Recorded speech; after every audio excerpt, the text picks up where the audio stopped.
Hello everyone, this side Dr. Amit Kumar Sharma. I welcome you all at Wi-Fi Studies CSI Unit channel. So dear all, we are in the 45-day crash course और this is the day 14. जैसा कि आप जानते हैं मैंने आपसे कहा था कि हम क्वेश्चंस बढ़ाते रहेंगे बाद बाद में जैसे जैसे होगा बहुत सारे मिक्सिंग भी क्वेश्चन शुरू हो जाएंगे तो ऐसा हो गया है जी। ठीक है, अब आप देखेंगे मिक्सिंग भी आनी शुरू हो गई है और क्वेश्चंस भी इंक्रीज हो गए हैं। हमने नंबर ऑफ क्वेश्चंस मीन्स आपको याद देने शुरू कर दिए हैं। तो जैसे जैसे हम आगे जाते रहेंगे वैसे ही और भी स्ट्रेंथ हमारी बढ़ती रहेगी। क्या भाई, मेरा रेफरल कोड है अमित स्टेन, my referral code is Amit स्टेन और प्लेटफॉर्म है जी ये WiFi study C S I NET channel. मैं नेट क्वालिफाइड हूँ, गेट क्वालिफाइड हूँ और एमबीएचएम एग्जाम भी क्वालिफाइड हूँ। तो चलिए सबसे पहले बात करते हैं मेरी अदर क्लासेस की। अदर क्लासेस कौन कौन सी हैं? रेगुलर क्लास जिसमें हम डिस्कस करते हैं जी कंसेप्ट को, की पॉइंट को और क्वेश्चंस को। मंडे टू फ्राइडे होती है, 5 पीएम पर होती है जी और प्लेटफॉर्म होता है wifi study CSIR channel. Another one is a 45 day crash course, बल्कि मैं इसको कोशिश कर रहा हूँ भी जल्दी जो है इस वाले क्लास को ना लूँ। ठीक है, मैं देख रहा हूँ कि थोड़ा सा कम इसका हुआ है और इस पे थोड़ा ज्यादा फोकस किया जाए। So that is the reason.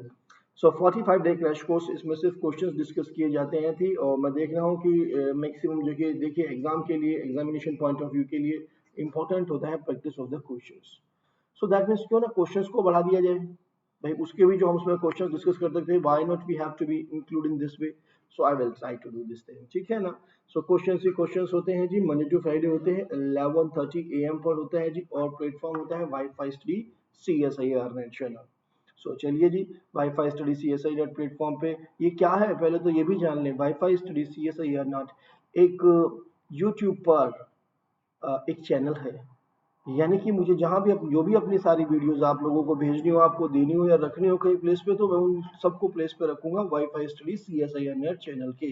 सो उसके प्लेलिस्ट में जाएंगे तो आप मेरी सारी पुरानी वीडियोस भी एक्सेस कर सकते हैं जी। Next come to the next special classes everyday होती है जी, प्लेटफॉर्म होता है अन अकेडमी 9:30 PM पर। Special class everyday platform Unacademy 9:30 PM पर होती है जी। सिमिलरली 7 PM पर प्लस क्लासेस होती हैं जी। प्लस क्लासेस में मैंने मॉडर्न अलजेब्रा का अपना पूरा कोर्स कंप्लीट कर दिया है प्लस क्लासेस के अंदर। ठीक है, अब हम लीनियर अलजेब्रा शुरू करेंगे in this month. In the month of the October we will try to finish the course of linear algebra और मीन वाइल हमारी प्रैक्टिस चलती रहेगी मॉडर्न अलजेब्रा के क्वेश्चंस की एंड लीनियर अलजेब्रा के क्वेश्चंस की। सो ठीक है ना जी। नाउ देन स्पेशल क्लासेस क्या, एवरीडे प्लेटफॉर्म क्या, अन अकेडमी क्या होता है स्पेशल क्लासेस में और कौन इसको एक्सेस कर सकता है, इसके बारे में डिस्कस करते हैं, कर लेते हैं। स्पेशल क्लास एक ऐसी क्लास होती है जी अन अकेडमी प्लेटफॉर्म पर जिसको सभी एक्सेस कर सकते हैं, जिसको सिर्फ और सिर्फ अन अकेडमी लर्निंग ऐप पर आपको अपने अकाउंट की आवश्यकता है। प्लस क्लासेस के लिए आपको सब्सक्रिप्शन लेना होगा। क्या प्रोसेस है जी, वो ये प्रोसेस है। अन अकेडमी लर्निंग ऐप, आपको क्या करना है, just you have to install Unacademy learning app अपने मोबाइल के प्ले स्टोर में। अकाउंट बनाइए, उसके बाद जाइएगा नेट एग्जाम की कैटेगरी पे, क्लिक कीजिएगा यूएसआर बटन पे और क्लिक कर दीजिएगा गेट सेशन पे और पहुंच जाएंगे आप इस पेज पर।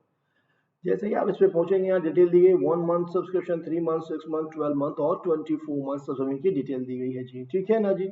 और उनकी कॉरस्पॉन्डिंग उनके प्राइस भी दिए गए हैं कि अगर आप 1 मंथ का सब्सक्रिप्शन लेते हैं then what you have to pay, और 12 मंथ का लेते हैं तो आपको 11,550 आपको whatever you have to pay that is mention here.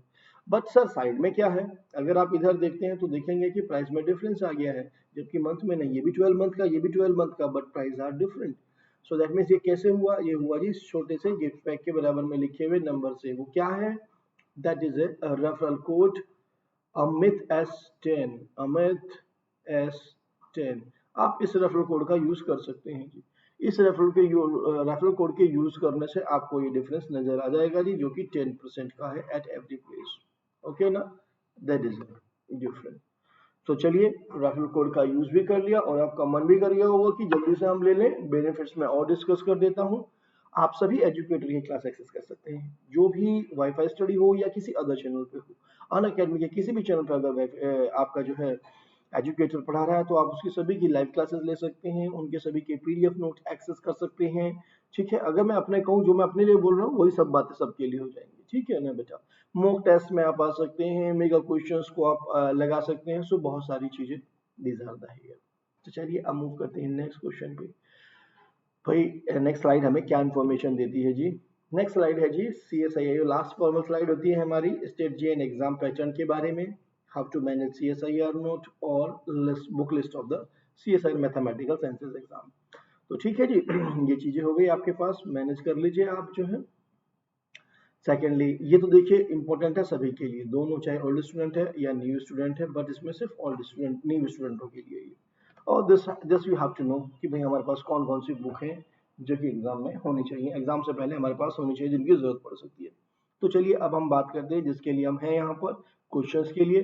पहले क्वेश्चन से स्टार्ट करते हैं। पहला क्वेश्चन हमें क्या कहता है, उससे पहले मैं चेक करना चाहूंगा कि everything is working with the software और नॉट, क्योंकि समटाइम आई फील दैट कि मैं तो बोलता रहता हूँ और सॉफ्टवेयर अपना काम करना बंद कर देता है।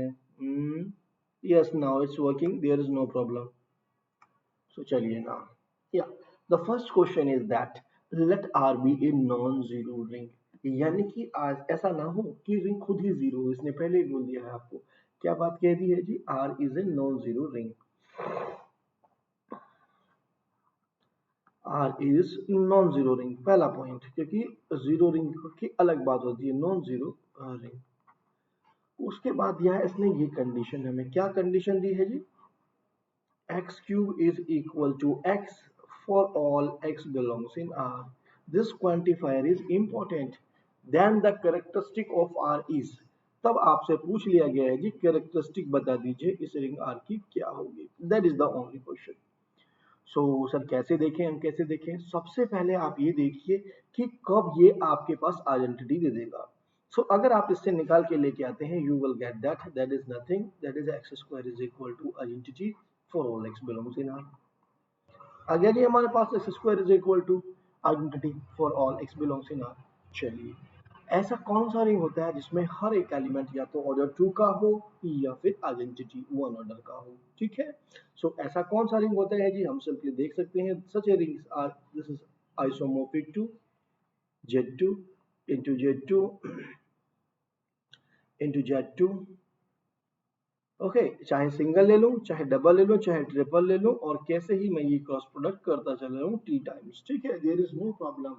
This in this ring every element have a order 2। आप जानते हैं ना भाई, Z P into Z P में आप देखेंगे P is a prime number, each element is of order P and having identity. दो ही आपके पास P ऑर्डर की एलिमेंट है या फिर आइडेंटिटी यानी कि 1 ऑर्डर का एलिमेंट है, ठीक है ना जी। So that is the thing, simply हम यहाँ से गणना करते हैं कि कौन सा P बना है, this is a prime number, so prime number है तो बस हमारे पास रिंग बन गई जी, है ना। सो अब इस रिंग की कैरेक्टरिस्टिक देखना चाहता है एग्जामिनर, आपसे इसके बारे में पूछ रहा है कि क्या कैरेक्टरिस्टिक होगी। सो हमने देख लिया जी Z2 आ रहा है, तो क्या हो गया जी, कैरेक्टरिस्टिक तो हो गई जी 2। So it is clear to you now, I hope that is clear. So क्या देखना होगा, जो भी एग्जाम में आ जाए हमें देखना है किस पावर पर आइडेंटिटी हो रहा है। अगर वो प्राइम है, पावर प्राइम है, तो दैट मीन्स आपको सभी को याद होगा ये बात कि जेड पी ये आपके पास रिंग बनती है जिसमें सिर्फ और सिर्फ ऑर्डर पी के एलिमेंट है और प्राइम के, और एक आइडेंटिटी होती है जी, ठीक है ना जी। तो चलिए अब मूव करते हैं हम। हाँ, जेड पी एक्स में भी बन जाती है ये सिचुएशन, ठीक है, लेकिन उसको हम किसी क्वेश्चन के साथ ही डिस्कस करेंगे, नॉट एट दैट प्लेस। चलिए तो मूव करते हैं जी नेक्स्ट क्वेश्चन पे। नेक्स्ट क्वेश्चन हमें क्या इंफॉर्मेशन देता है, काफी अच्छा क्वेश्चन है जी, इंपॉर्टेंट क्वेश्चन है। क्या इसमें इंफॉर्मेशन दी गई है जी, देखो आप पहले, सबसे पहले इसमें एग्जामिनर ने कहा है आपको let A be a any set, कोई भी सेट ले लीजिए, बस यही आपके लिए अच्छा पॉइंट दिया है उसने, कोई भी सेट उठा लीजिए, and P A be the power set, then P is equal to B subset of A, then which of the following is true। True की बात की गई जी, बस ये इंपॉर्टेंट हमारे लिए वर्ड जिसपे मैंने अंडरलाइन और सर्किल कर दिया है। पहला क्या कहा इसने, ए आर्बिट्ररी सेट है, कोई भी आपके पास ए बी एनी सेट ना, तो यानी कि अब आपके ऊपर चॉइस डिपेंड कर गई है कि आप कुछ भी इसको ले सकते हैं।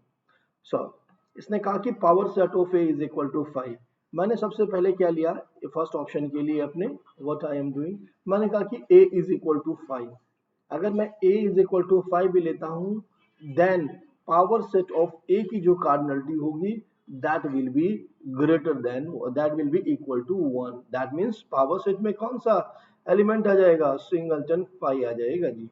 Okay, so be careful about that, यानी कि मेरे पास कोई भी ऐसा सेट नहीं है। देखो एक से ज्यादा रखोगे तो 2 की पावर आ जाती है कार्नल टी, पावर सेट के ही तो देख रहा है ये।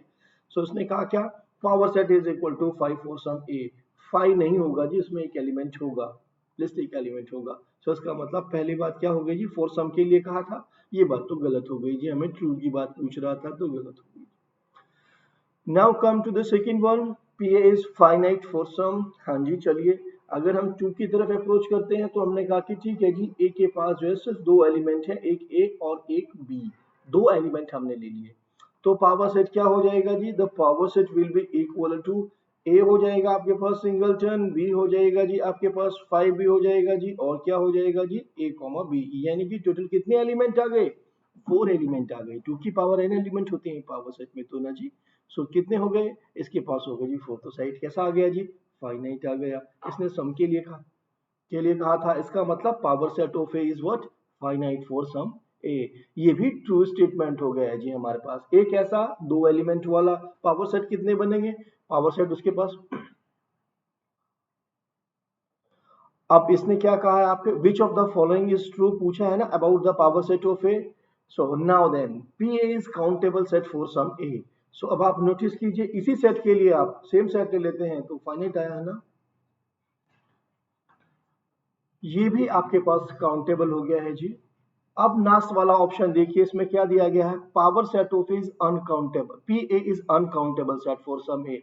लेकिन अब आप देखिए क्या, अगर मैंने ए को सेट ऑफ नेचुरल नंबर ले लिया, सेट ऑफ नेचुरल नंबर, तो क्या हो जाएगा जी, फोर्थ ऑप्शन की बात कर रहे हैं हम। सो पावर सेट क्या होगा, पूरी कार्डिनलिटी कितनी हो जाएगी जिसकी, 2 की पावर अलिफ नॉट, जो कि एक अनकाउंटेबल सेट की कार्डिनलिटी होती है जी। मैं एक मिनट बेटा, मुझे लग रहा है गड़बड़ चल रहा है कुछ।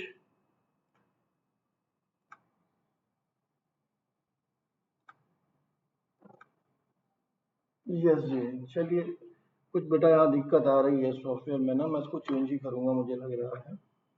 सो नाउ देन, चिक चिक की आवाज कर रहा था। So now then what we, हम थे लास्ट पॉइंट पे। आप जानते हैं इसकी कार्डिनलिटी क्या, कंटिन्यूअम पूरी की पूरी कितने जाती है, एक ऐसा सेट आ जाता है हमारे पास 2 की पावर एफ नोट, जो कि अनकाउंटेबल सेट की कार्डिनलिटी है। ये भी आपके पास ट्रू हो गया जी बेटा। लेकिन ध्यान रखना, यहाँ पर एक चीज को जरूर ध्यान रखना, इसने फोर सम ए कहा है इसलिए ये सारे ट्रू हो गए। अगर ये फोर सम ए ना कहता ना, तो आपके पास देखो, ये कहता कि सेट मेरे पास फाइनाइट है, फॉर एग्जांपल ये वर्ड ना देता, ये आपको ये एग्जाम में ना दे, this word is not giving, so then what happen, ये कि आपको कहेगा कि P A is finite set for, P A is finite, P A is finite की बात करोगे तो कहेगा कैसे फाइनाइट, हम A is equal to N ले लेते हैं, तो इनफाइनाइट हो जाएगा ना, डेफिनेटली। तो ये गलत हो जाएगा उस एस्पेक्ट में, जैसे ही मैं इसको माइनस करूंगा this will be the wrong also. अगर इसने कहा कि पी इज काउंटेबल, मैं क्या करूंगा, एन ले लूंगा वापस, फिर अनकाउंटेबल हो जाएगा मेरे पास। और अगर ये कहेगा अनकाउंटेबल तो मैं फाइनाइट सेट ले लूंगा, कोई भी दो एलिमेंट या तीन एलिमेंट रख लूंगा अपने पास, तो पावर सेट फाइनाइट हो जाएगा। सो यानी कि ये चीज हमें ध्यान रखनी है, जब भी मैंने आंसर लगाया है इस एस्पेक्ट में लगाया कि किसकी वजह से ट्रू हुआ है। ये जो फोर सम ए बात कही है ना, इसने सिर्फ एग्जिस्टेंस की बात आपसे पूछी है, उस एग्जिस्टेंस की वजह से आपने कह दिया कि हाँ ये सब हो रहे हैं, ठीक है ना। सो that is the thing, simply ऐसा पॉसिबल नहीं था। सो दैट मीन्स अगर मैं आपसे कहूं, सो करेक्ट ऑप्शन आपके पास जो है लास्ट के 3 ही हैं। ये नहीं था आपके पास, ये नहीं था, ये आपके पास हो गया जी, दो एलिमेंटों वाला ले लिया आपने, कोई भी वही सेम की वजह से आपका ये भी हो गया है जी। और this is the independent, and A is equal to N number पर मिल गया है। चलिए नेक्स्ट क्वेश्चन पे मूव करते हैं। क्या क्वेश्चन है जी, क्वेश्चन दिया गया हमें for each J is equal to, important part है इसमें, ये जो वैल्यूज रखते हैं, जे इज इक्वल टू क्या है जी, 1 2 3 and so on, dot dot dot. Let A I J be the set, कोई भी हमें क्या दिया गया है, एक ए जे दिया हुआ है, बी ए फाइनाइट सेट। सो हमने कह दिया कि ठीक है जी, दो एलिमेंट है उसके पास, एक ए और एक बी, ठीक है जी, या मैंने ए वन और ए टू ले लिए जी, ठीक है ना जी, दो एलिमेंट है। So now then, what happened? AGB finite set containing at least two distinct elements. चलो देखो अच्छी बात है, उसने दो ही कहे थे, हमने दो ही ले लिए ऑटोमेटिकली। Then अब इसने इसके बारे में पूछा है, ठीक है ना जी। सो अब आप नोटिस कीजिए आपके पास क्या आएंगे, ए जे वन की हम बात करेंगे। सो आप नोटिस कीजिए आपके पास क्या आएगा जी, ए वन बी वन आ जाएगा जी, जे टू क्या आ जाएगा जी, ए ए ए ए वन, ए टू क्या आ जाएगा जी आपके पास, this will be again A one, और B1 ही मान लीजिए, चलो ठीक है। A3 क्या आएगा जी, वापस A1 आपके पास और B1, यानी कि मैं कोई भी वैल्यू लूं इनकी, आई will get this one two. So what happen, मेरे पास यूनियन में क्या आया जी, मैं यूनियन करने जा रहा हूं, arbitrary union of AJ, that is nothing, this is equal to what, A1 B1 union A1 B1, finite set की बात की है ना, ये दोनों के दोनों, बस इसने इसको कहा है कि A1 is not equal to B1। AG भी a finite set containing at least two distinct element, हमने टू एलिमेंट डिस्ट्रिक्ट रखे हैं दोनों के दोनों, A1 is not equal to B1। Okay, so this means इस कंडीशन को मैंने आर्बिट्ररीली मूव किया है। ठीक है, आएगा क्या मेरे पास, तो simply you will gate A1 and B1, दो ही एलिमेंट मिल जाएंगे जी, दैट मींस काउंटेबल। और वैसे भी क्या हो गया आपके पास, काउंटेबल तो सेट हो गई जी, और काउंटेबल यूनियन हो गया, this is a countable, so the first one is a countable. क्या इंफॉर्मेशन मिल गई जी, दिस इज ए काउंटेबल, को ध्यान, this is a countable, correct thing है, इज ए काउंटेबल सेट, बिल्कुल सही है। Now come to the second one, अगर ये काउंटेबल हो गया तो क्या दिया गया है जी, इज अनकाउंटेबल, तो ऑटोमेटिकली फोर्थ वाला भी गलत हो गया है जी, है ना, due to the same reason. First correct आ गया तो ऑब्वियस सी बात है कि हमारे पास फोर्थ वाला आपके पास फॉल्स स्टेटमेंट हो गया है। तो चलिए अब मूव करते हैं इस पर, इसने क्या कहा आपको, इसने कहा है कि आपको जे को वेरी करना है जी, कहाँ से वेरी करना है, आप प्रोडक्ट कर लीजिए, जे इज इक्वल टू 1 से लेकर के, और एन, एन कोई फाइनाइट वैल्यू है, इससे फाइनाइट वैल्यू, फाइनाइट वैल्यू मिल गई, और ए जे का, right. So that means in सभी एलिमेंटों का मुझे पुट करना है। So what I will get the cardinality of this one, इस पूरे टर्म की मैं कार्नलिटी अगर बात करूंगा, हर एक में टू एलिमेंट है ना, सो व्हाट आई विल गेट, इसका भी टू, इसका भी टू, इसमें भी टू, इसमें भी टू, देखा जाए तो सब में टू टू टू प्रोडक्ट करते जा रहे हैं। So what I will get the two की पावर एन, और N is what, N is the finite value.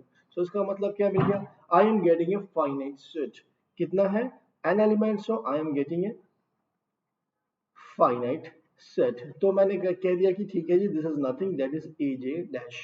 Okay, so that means इसकी वैल्यू क्या आ गई जी हमारे पास, पूरे के पूरे की, इस सेट के लिए हमें क्या मिल गया, j is equal to 1 to n, A J की वैल्यू मिली है जी हमें ए जे डैश, एक फाइनाइट सेट मिला है पूरा n टाइम तक जाने की वजह से, ठीक है, जो कि एक फाइनाइट सेट है।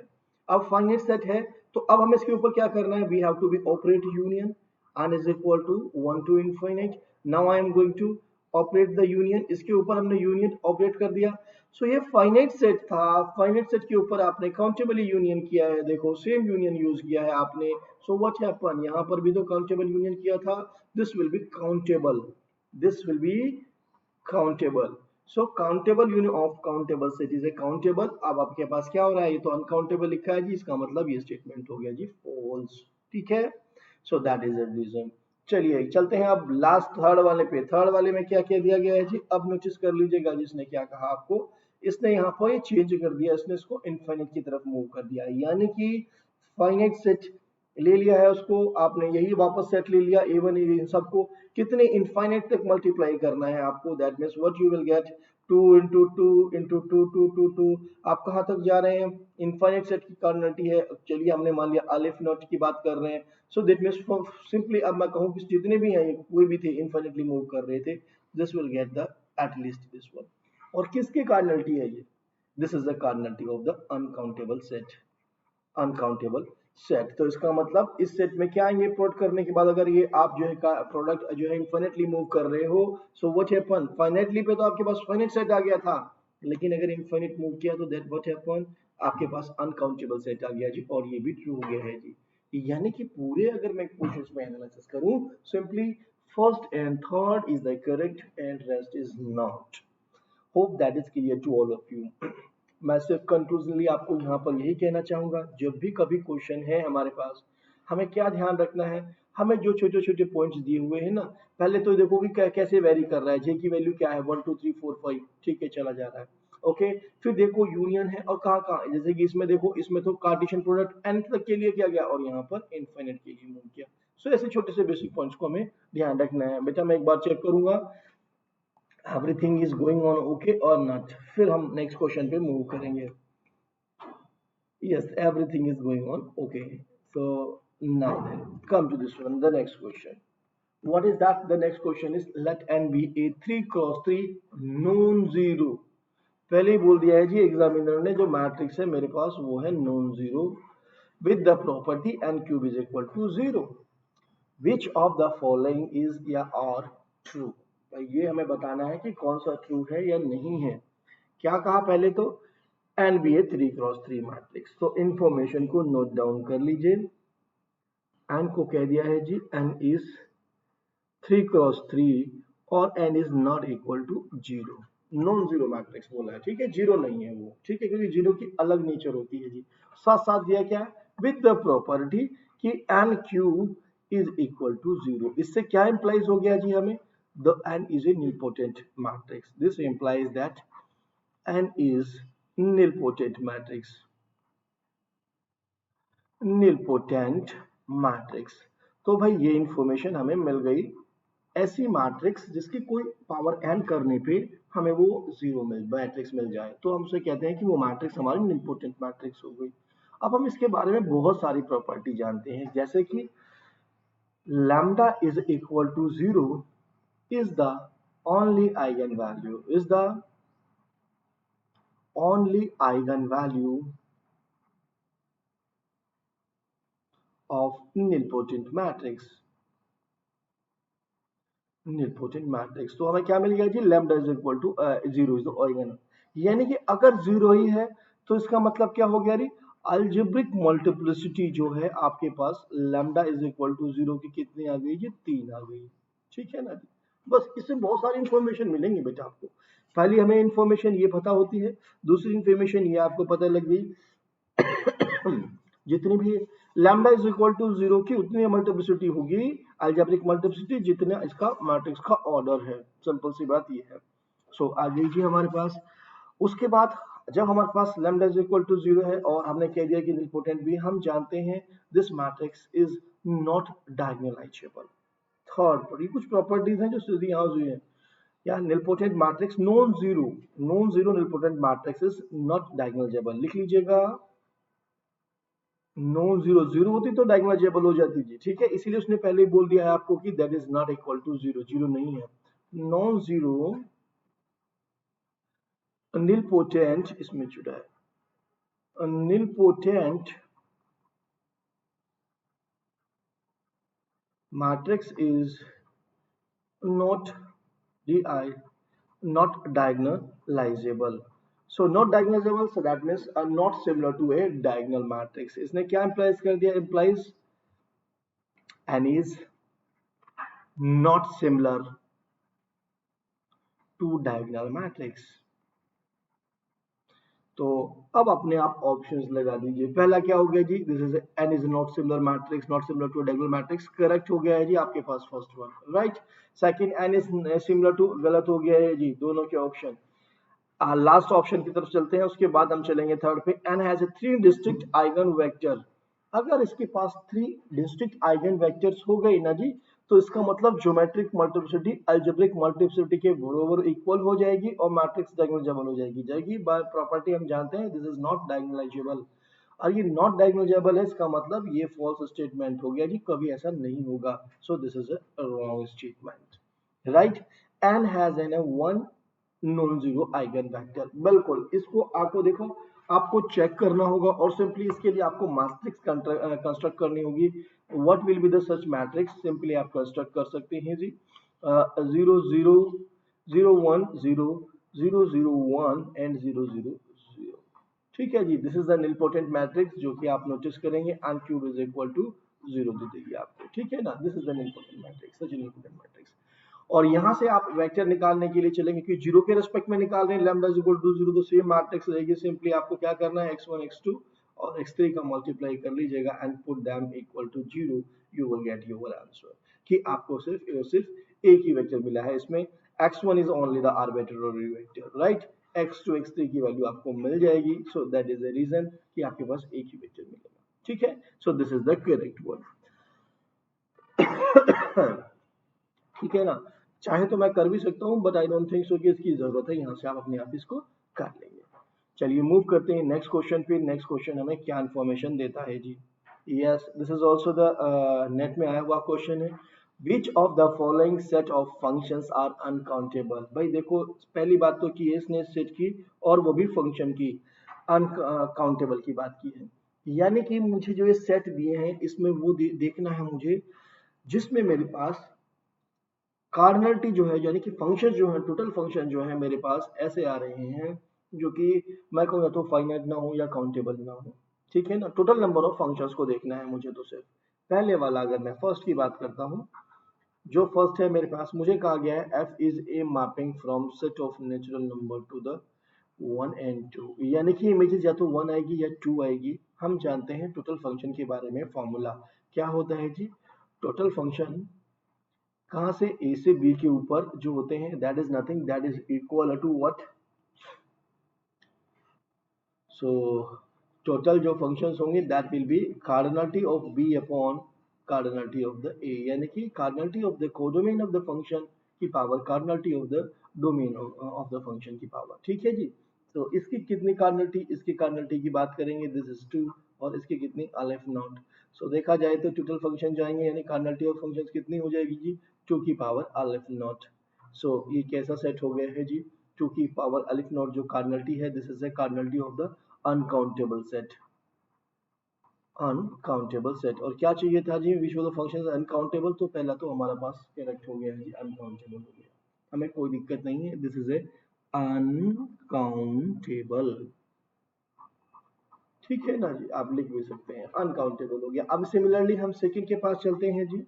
सेकंड क्या है, सेकंड भी एक हमारे पास फंक्शन है, वो भी क्या कह रहा है आपके पास, ओके, इसने क्या किया है, डोमेन को कोडोमेन में और कोडोमेन को डोमेन में रिप्लेस कर दिया है जी, 1 2 से, और एन के पास लेके गए हैं जी। ठीक है ना जी।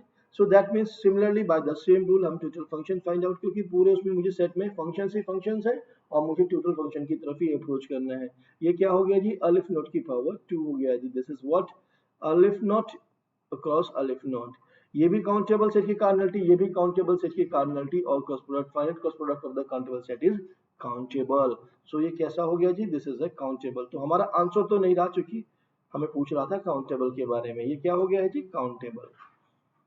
सो चलिए, हमें काउंटेबल का भी पता लग गया, अनकाउंटेबल का भी। थर्ड की तरफ अप्रोच करते हैं जी। थर्ड वाला हमें क्या कह रहा है, थर्ड कहता है जी, सेम फंक्शन ले लिया जी 1 2 से और एन पर, right.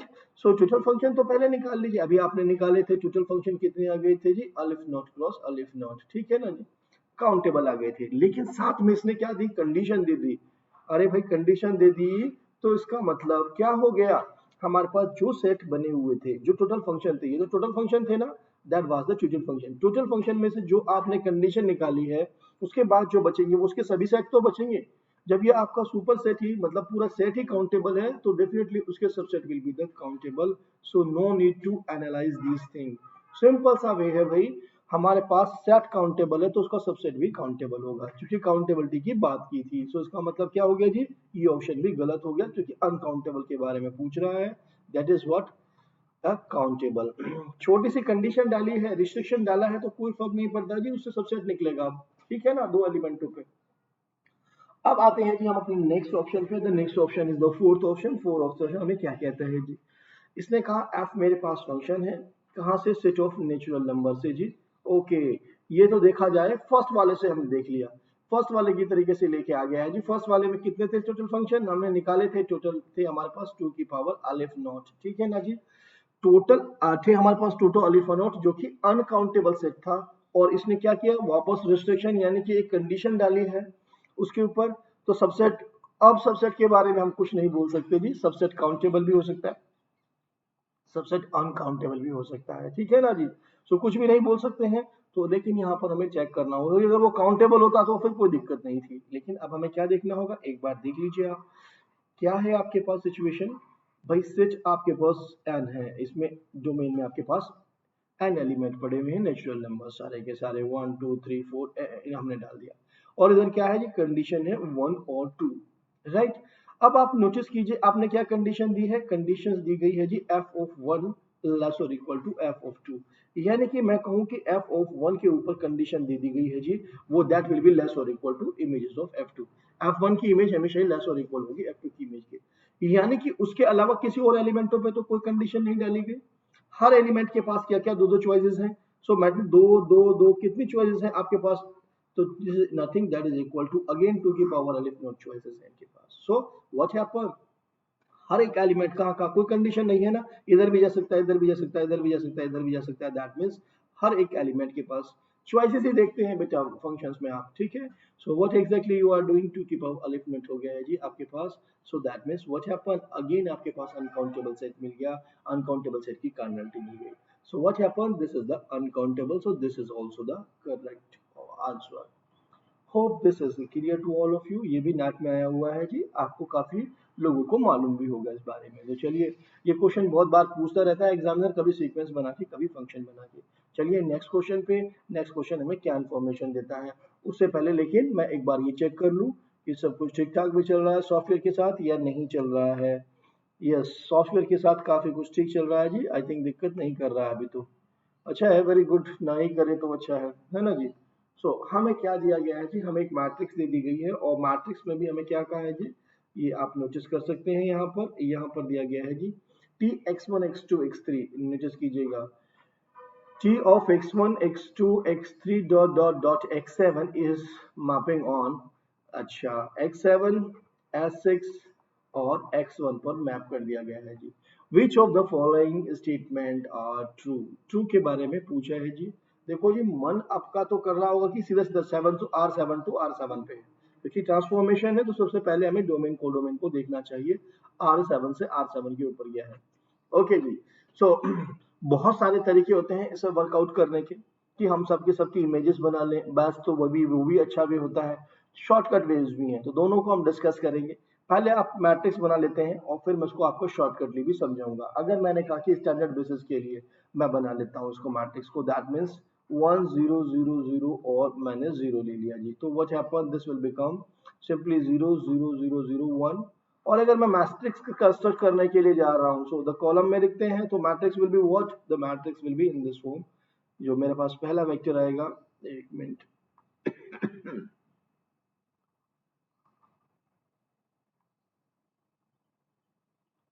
The matrix will be of this form 0 0 0 dot dot dot, मैं कहूंगा सिंपली 7 पे 1 आ गया, 1 2 3 4 5 और यहाँ लेते हैं 6 3 4 5 6 7, ठीक है जी। नाउ देन हमारे पास ये क्या बन गई जी, ये पहले वेक्टर आ गया। सिमिलरली अगर आप T0 1 0 0 0 स्टैंडर्ड बेसिस का यूज कर रहे हैं जी, तो क्या होगा जी, ये 1 0 पे मैप हो जाएगा, तो सिंपली क्या आएगा आपके पास, this will become the 0 0 0 0 0 1 and 0। Next अगर मैं आपको कहूंगा, मैं निकाल नहीं रहा हूँ, next will be what, this will become the 0 0 0 0 1 0 and 0। और नेक्स्ट आएगा तो 0 0 0 1 0 0 0। नेक्स्ट वेक्टर मिलेगा जी आपके पास 1 0 0, और नेक्स्ट मिलेगा जी आपके पास 1 0, और एनी हाउ फाइनल और लास्ट वेक्टर मिलेगा जी आपको दिस वन, ठीक है जी। 7 की, लेकिन कहाँ ऑफ डायगोनल एलिमेंट कैसे हैं जी, आपके पास 1 है सारे के सारे पास, ये है आपके पास।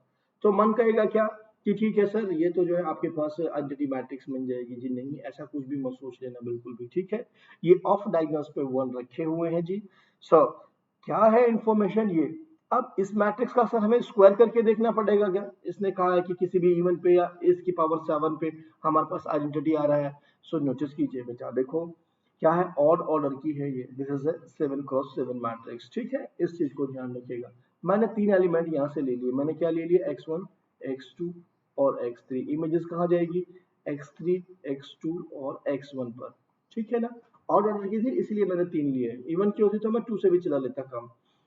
सो हम क्या कर रहे हैं, हम यहाँ पर जो मैट्रिक्स बनाए या यहाँ पर करें, this is the function, composition करते हैं, तो मैं T of T x1 x2 और x3 को फाइंड आउट करने की कोशिश करता हूँ कि what will be the value, so x2 and x3। So according to this इसकी वैल्यू क्या आ गई जी, ये आ गई जी, तो उसकी जगह ये रख देते हैं, that means what we are getting x3 x2 and x1, and by the definition of t this will become what, this will become x1 x2 और x3। इसका मतलब क्या हो गया जी आपके पास, सिंपली आपके पास क्या आ गया जी भाई, t आपका स्क्वायर करते ही, what is this, this is a t square, so that means t square क्या आ गया जी, t स्क्वायर की जो वैल्यू आ गई है आपके पास, एक वापस से एंटिटी मैट्रिक्स मिल गई है आपको, ठीक है ना। सो दैट इज ए थिंग। क्या हुआ, टी स्क्वायर पे आइडेंटिटी मैट्रिक्स मिल जाएगी, यानी कि इसको पूरे को मल्टीप्लाई करने की आपको देखने की जरूरत नहीं है। दिस डेफिनेटली दिस मैट्रिक्स आपके पास जिस मैट्रिक्स का स्क्वायर करोगे, I assume that this is a T, A ले लेते हैं बेटा, टी लिया हुआ तो टी कर लो, T is equal to that T square will give you the identity matrix. हमें जरूरत नहीं है इसको करने की, इससे भी हम सॉल्यूशन कर सकते हैं, this is the shortcut way. So हमने देख लिया ये भी है जी। डिटरमिनेंट की बात करेंगे टी स्क्वायर। अब ये जो हमारे पास आई है, ये दो सिचुएशन देता है आपको। क्या सिचुएशन देता है, T square is equal to identity, either T is equal to identity matrix और T can be the minus time of identity matrix, कुछ भी हो सकता है दोनों में से, राइट। तो आप कैसे कहेंगे डिटरमिनेंट, क्योंकि इसकी डिटरमिनेंट तो -1 आ जाएगी और उसकी डिटरमिनेंट आपके पास 1 आ जाएगी, ड्यू टू दैट 7 क्रॉस 10 की मैट्रिक्स है हमारे पास, ठीक है ना जी, दैट्स द रीजन। तो चलिए, तो सर फिर क्या किया जाए। अब ऐसी सिचुएशन में आप सिंपली देखें यहाँ पर कि क्या कोई तरीका है इसको हम आइडेंटिटी में कन्वर्ट कर लें, या ऐसे कर लें कि डायरेक्टली हम बता सकें। सो हमारे पास तरीका है जी। आप देखिएगा, आप सिंपली क्या करेंगे, इसके अंदर आप रो एलिमेंट्री ऑपरेशन लगाइए। फर्स्ट को मैं आइडेंटिटी बनाना चाहता हूँ कि लास्ट जो मेरे पास वेक्टर है, मैं कहूंगा इसको this is the R7, R7 को R1 के पास पहुंचाना चाहता हूं। जैसे ही मैं R7 के पास पहुंचाना चाहूंगा, यानी कि R1 कहां पहुंच जाएगा, R1 will be reached to the place R7। So what happened, दोनों को इंटरचेंज किया, और इंटरचेंज करने में हमें क्या करना पड़ता है, एक -1 का बाहर मल्टीप्लाई करना पड़ता है, ठीक है ना जी। सो दैट मीन्स हमने कर दिया, और फर्स्ट तो हमारे पास बन गया जी, हमारे पास ये बन गया, और लास्ट वाला क्या बन गया जी, लास्ट टपल हमारे पास बन गया जी 0 0 0 राइट, 1 2 3 4 5 6 7, ये हमारे पास इंटरचेंजेस में आ गया। नाउ देन, अब हमने क्या किया, अब हमारे पास था R6 को हमने R2 के साथ इंटरचेंज कर दिया, तो इसका मतलब एक और माइनस हमने यहाँ पर लगा दिया। सो व्हाट हैपेंड, 1 0 0 0 0 और 0, एंड देन यहाँ पर क्या मिल गया, 0 0 0 0 and 1 0, right, you are getting this value. अब आपने दो को तो चेंज कर लिया, आप एक और को चेंज कर लीजिए, किसको जी, आपने R3 और R4 में रिप्लेसमेंट कर लिया, R5 में, ठीक है ना जी। So that means after that आपने एक और मल्टीप्लाई कर लिया यहाँ पर। सो व्हाट हैपन, 0 0 1 0 0 0 एंड 0, और यहाँ पर चेंज होकर के क्या आ रहा है जी, 0 एंड सॉरी 1 एंड 0 0, और लास्ट आपके पास एज इट रहा वो एलिमेंट, उसमें आपने कोई चेंजेस नहीं किए। So what you are saying that, तीन आपने एलिमेंट्रीज ऑपरेशन लगाए, जिसमें आप जिसकी वजह से आपने माइनस बाहर किया, और व्हाट हैपन, आपके पास क्या हुआ, हमेशा यानी कि माइनस टाइम ऑफ मिल गया आपको, this is equal to minus time of the identity matrix. इसका मतलब ये वाली है, माइनस ऑफ आइडेंटिटी मैट्रिक्स मिल गया, तो इसका मतलब डिटरमिनेट क्या हो गई, डिटरमिनेट इज ए नेगेटिव, -1 आ गई आपके पास, राइट। सो इसमें क्या कहा गया, the determinant of T is 1, the first option is wrong, ये बिल्कुल गलत हो गया है जी। ओके, उसके बाद कहा गया टी की power 7 is equal to identity, नहीं, टी की पावर, टी की square is equal to identity है, तो इसका मतलब क्या हो गया जी, टी की power 7 will be the T, not the identity, तो ये भी गलत हो गया है जी। लास्ट ऑप्शन है, यह the smallest and such that T की power n is equal to n i is even, बिल्कुल 2 पे हो गया है ना इवन, तो इसका मतलब करेक्ट स्टेटमेंट हो गया है जी। Okay, come to the next one, इसमें क्या कहा गया सेकंड पे, there is a basis of R7 with respect to which T is a diagonal matrix. There is a basis of R7 with respect to which T is a diagonal matrix. तो है ना, देखो R7 की basis तो ली, यही कारण था, सिर्फ मैंने पूरी लॉन्ग प्रोसेस बताया, अदरवाइज इससे और टी स्क्वायर की हेल्प से इनसे ही हम डायरेक्टली इसको बता सकते थे, ठीक है ना जी। नाउ देन, तो हमने क्या देखा इस पे, there is a basis of R7 with respect to T which is diagonal above, ये भी ट्रू स्टेटमेंट हो गया है जी, हमारे पास पड़ा हुआ है जी, बेसिस के रिस्पेक्ट में हमने एक टी डायगोनल मैट्रिक्स बना दी है जी, डायगोनल मैट्रिक्स मिल गई है हमें, ठीक है ना जी। सो चलिए, अब मूव करते हैं नेक्स्ट क्वेश्चन पे। नेक्स्ट क्वेश्चन हमें क्या इंफॉर्मेशन देता है जी, ठीक है जी। Yes, a very simple and very important question, क्या इंपॉर्टेंट क्वेश्चन, लेट ओमेगा भी एक complex number such that omega cube is 1, यानी कि ओमेगा रूट ऑफ यूनिटी की बात कर दी है जी ना, क्यूब रूट ऑफ यूनिटी की बात की है, इससे इंडिकेट हो जाता है हमारे पास क्या, क्यूब रूट ऑफ यूनिटी की बात की गई है, this is the power 3, this is equal to 1, but omega is not equal to 1 if, अब इसके अंदर हमें क्या क्या टर्म का, क्या क्या चीजों का यूज करना है, उसको ध्यान रखिएगा, ये इंपॉर्टेंट है जो कि एग्जामिनर्स में चेंज करता रहता है। आपको सबसे पहले चेक करना चाहिए कि भाई जो हमें मैट्रिक्स दी हुई है 1 omega omega square, omega omega square 1 omega square omega और 1, राइट। अगर इसका आप रो सम करने के लिए जा रहे हैं, I am just going to adding the each term, what happen, this will be zero. इसको भी ऐड किया मैंने रो सम को, this is zero, that means zero. यानी कि आपको देखना, आपने देखा कि भाई हमारे पास सबसे पहली बात आई इसमें, row sum is zero, row sum is zero. So row sum zero, column sum zero, हमें ऐसी कोई भी इंफॉर्मेशन मिलती है तो ये हमें इम्प्लाइज करता है कि द वैल्यू जो भी हमारे पास जो जीरो या वन या डी कोई भी आएगी, this D will be the eigen value, this यानी कि this implies zero must be eigen value. भाई जीरो का पता लग गया, जीरो आइगन वैल्यू है पक्का। इसका मतलब क्या हो गया जी, अब नोटिस कीजिए, दिस इम्प्लाइज दैट अगर जीरो आइगन वैल्यू है तो इसका मतलब क्या हो गया जी, डिटर्मिनेट पक्का मैट्रिक्स का क्या हो गया जी, जीरो हो गया। और जीरो डिटर्मिनेट हो गया तो इसका मतलब क्या हो गया जी, A is not invertible, A is not invertible. So पहला ऑप्शन क्या हो गया जी, ट्रू पूछा था, गलत हो गया, is asking about the true statement, so पहला गलत हो गया जी। थर्ड जीरो हम देख चुके हैं, थर्ड हम हो गया zero is eigenvalue of A, ये भी हमें क्लियरली कंफर्म हो गया है। अब हम बात करते हैं अपने सेकंड ऑप्शन की, जिसमें पूछा गया है rank of A is equal to two. बेटा रैंक के लिए हमेशा ध्यान रखना है, जब भी हमें मैट्रिक्स दी गई हो, देखो रैंक की जब हम बात करते हैं तो कोशिश करते हैं रैंक नल्टी थ्योरम से अप्रोच करने की या गिवन मैट्रिक्स से निकालने की, राइट। एक तो तरीका होता है कि डिटरमिनेंट सॉल्व करो, दूसरा तरीका हमको सिंपल होती है रैंक की डेफिनेशन में जाओ। क्या कहती है, द स्मॉलेस्ट आर, जिसके लिए आपके पास जो है एक माइनर एग्जिस्ट कर जाए जो कि नॉन जीरो, ठीक है ना, और वो ऑर्डर होता है उसका। सो अगर मैंने इसमें देखिए ये वाली मैट्रिक्स ले ली मैंने, ये एक आपके पास 2 क्रॉस 2 ऑर्डर का एक यहाँ से निकाल लिया माइनर, 1 ओमेगा ओमेगा और ओमेगा स्क्वायर।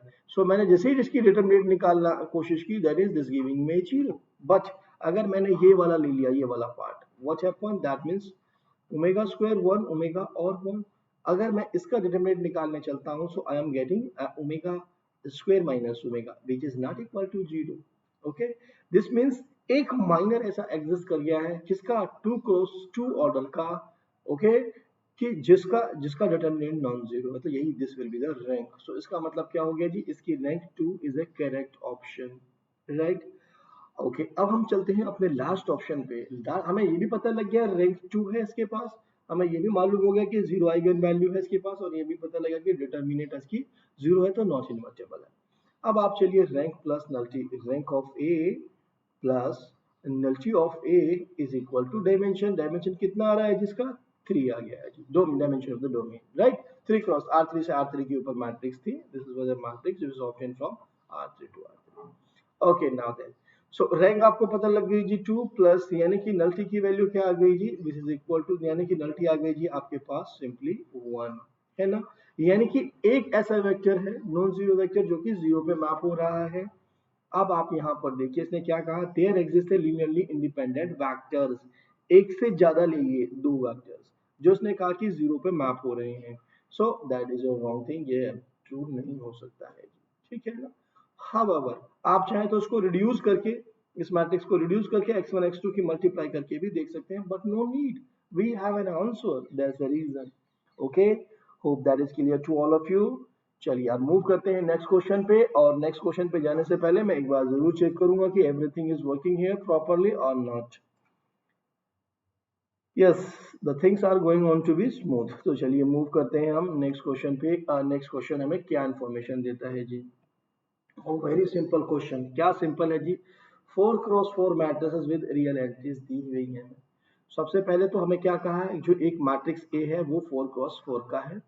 उसके बाद कहा है कि भाई जो ए की आइगन वैल्यूज है, सो इसको हमेशा ही मैंने आपको कहा कि एक बहुत ही अच्छे वे से लिखते हैं तो हमें बहुत फायदा रहता है। कैसे, मैंने कहा आपको कि ए लिखिए, आप मैट्रिक्स लिखिए और मैट्रिक्स के सामने ही उसके आइगन वैल्यूज लिख लीजिए। कितने आइगन वैल्यूज हैं, लैम्डा 1 लैम्डा 2, यहाँ छोटा पड़ेगा स्पेस, यहाँ कर लेते हैं, ठीक है।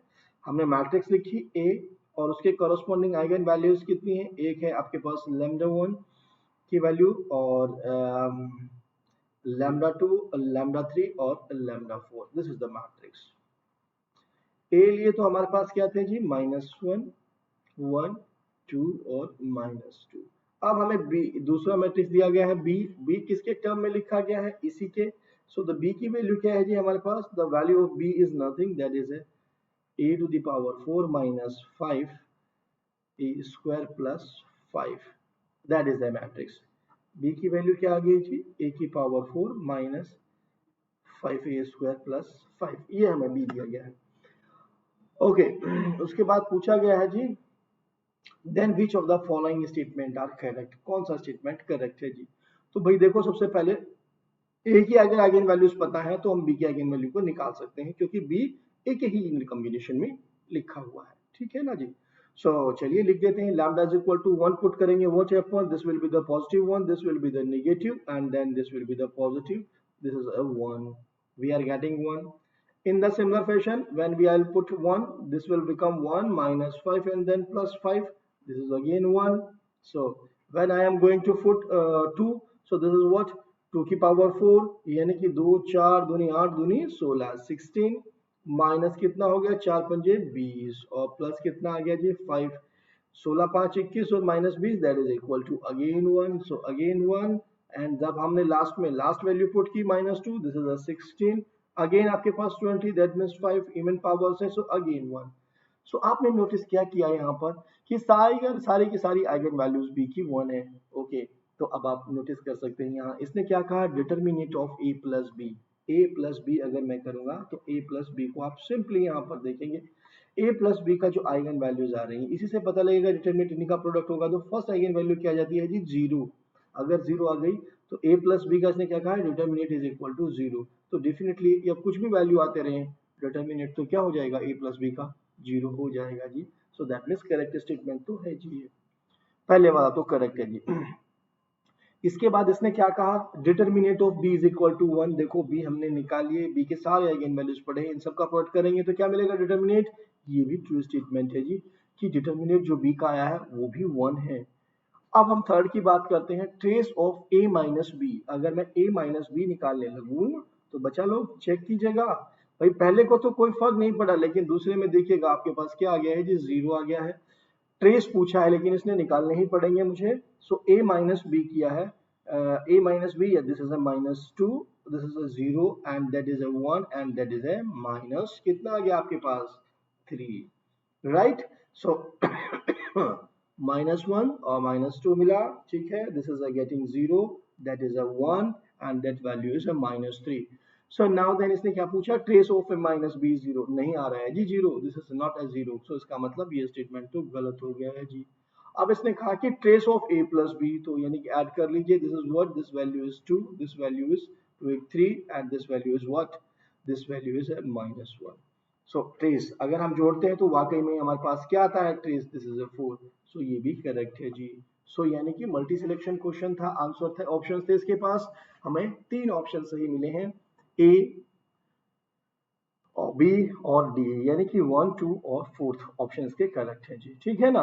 सो मेरा सिर्फ इसमें ऐसे लिखने का पर्पज ये है कि इन जनरल हम भगादौड़ी में जल्दबाजी में मिस्टेक कर देते हैं, तो ऊपर नीचे लिखे रहते हैं तो आपके पास कैलकुलेशन की मिस्टेक होने के चांस कम हो जाएंगी, that is the only reason. तो चलिए अब मूव करते हैं हम नेक्स्ट क्वेश्चन पे। नेक्स्ट क्वेश्चन हमें क्या इन्फॉर्मेशन देता है, the number of idempotent and nilpotent element in Z4 respectively. क्या पूछा गया है जी, बता दीजिए the number of idempotent and nilpotent element in Z4 कितने होंगे जी। सो सर हमें तो निलपोटेंट का मालूम है लेकिन आइडम पोटेंट का नहीं मालूम है। चलिए जी आइडम पोटेंट के बारे में भी हम डिस्कस कर देते हैं यार, ठीक है, लिख लीजिएगा इसके लिए, the number of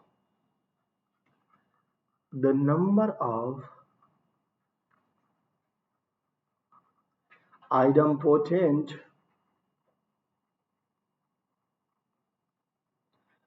elements in Zn is equal to 2 की power d, where d stands for, या d is a number of distinct, is the number of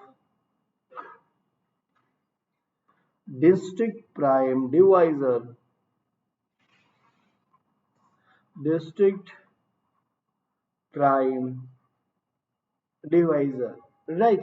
सो अब आप अपने केस में देखिए, आपके पास n की वैल्यू क्या है, n की वैल्यू है जी 4। इसको कितने प्राइम डिवाइड कर सकते हैं, only 2 can divide two 4, so only 1 ना।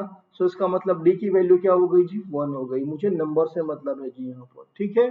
तो इसका मतलब टोटल नंबर ऑफ आइडम्पोटेंट कितने हो गए जी, this implies that they are 2 की power 1 which is equal to 2। Idempotent हो गई जी 2, राइट। सो ऑप्शन देख के ही पता लग गया कि सी की तरफ अप्रोच कर रहा है, लेकिन इम्पोर्टेंट देखने पड़ेंगे, देखने की जरूरत नहीं है जी, आंसर तो सी ही है।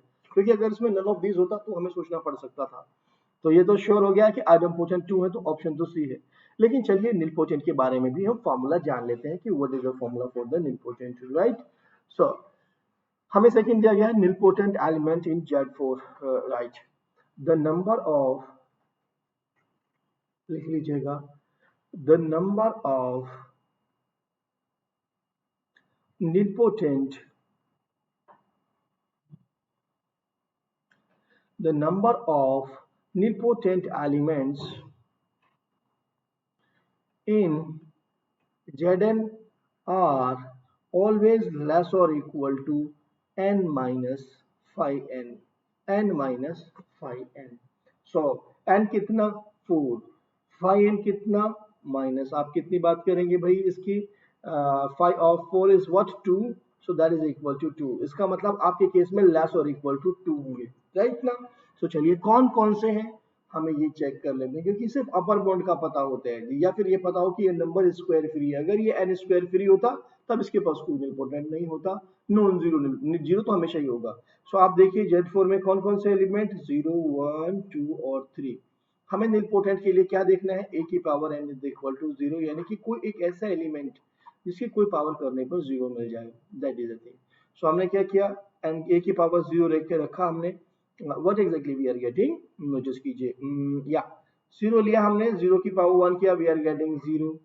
2 की पावर 1 का कुछ भी करेंगे तो 1 की कोई भी पावर, आपको कोई भी पावर कर ले, this will never give you a 0, never give you a 0।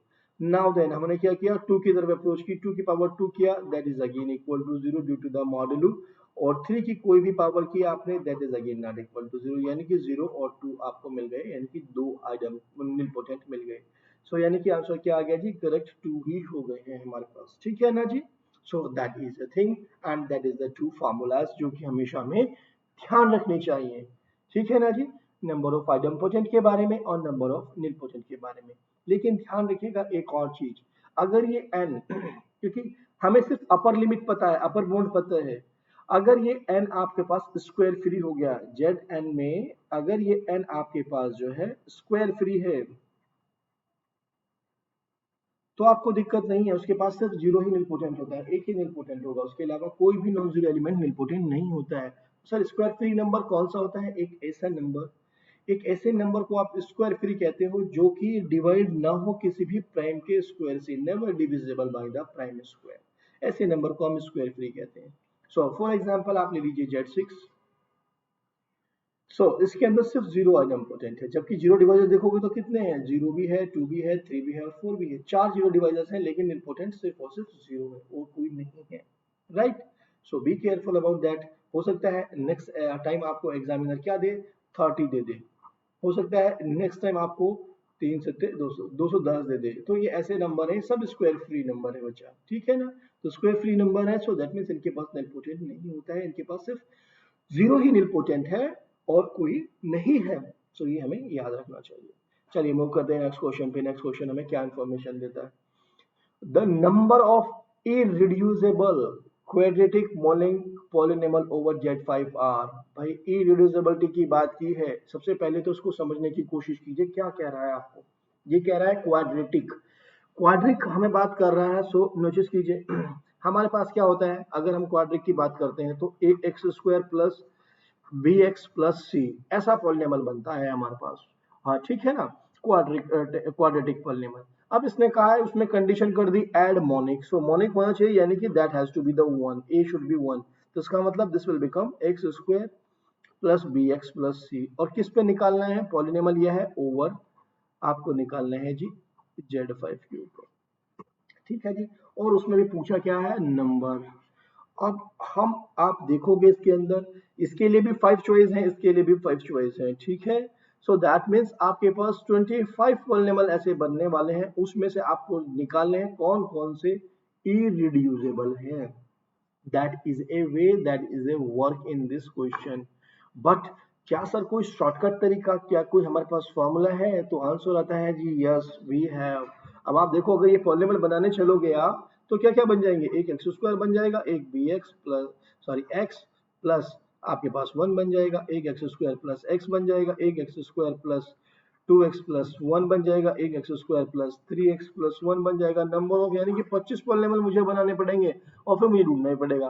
तो ऐसे एफर्ट्स को रिड्यूस करने के लिए हमारे पास फॉर्मूला आ जाता है जी. क्या फॉर्मूला है लिखिएगा, क्या है, मैं इसको क्लीन कर देता हूं so that you will remember that. ठीक है जी. The number of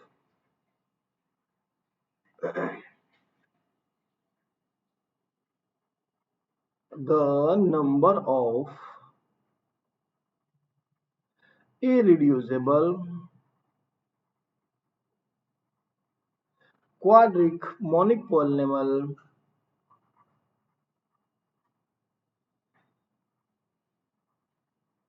quadratic monic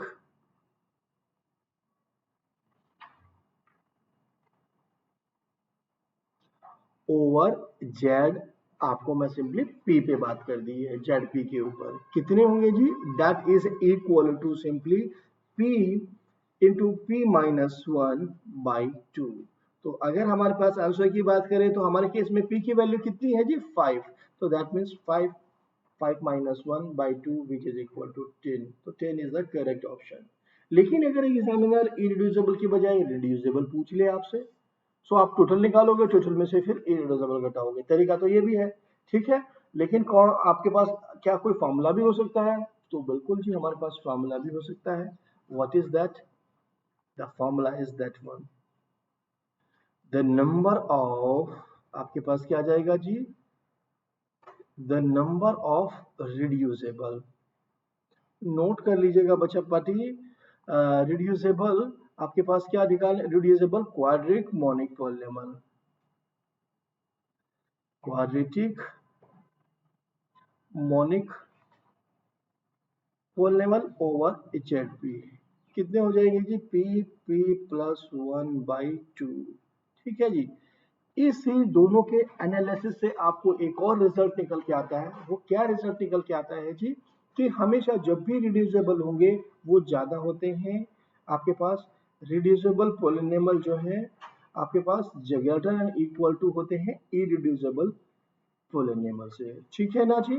in ZP के अंदर हम बात कर रहे हैं. सो अगर ऐसा कहीं रिजल्ट दिया जाए तो उसको भी हमें ध्यान रखना है जी. ठीक है ना.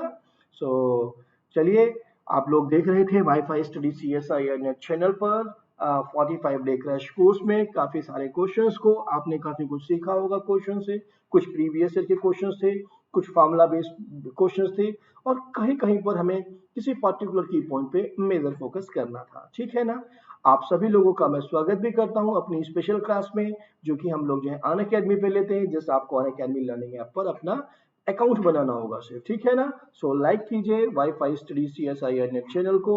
ठीक है, लाइक कीजिए वीडियो को और शेयर कीजिए और सब्सक्राइब कीजिए किसको, wifi study CSIR net channel को. ठीक है जी. लाइक मेरी वीडियो को करना है जी. ठीक है, चलिए, okay then, thanks for watching this one.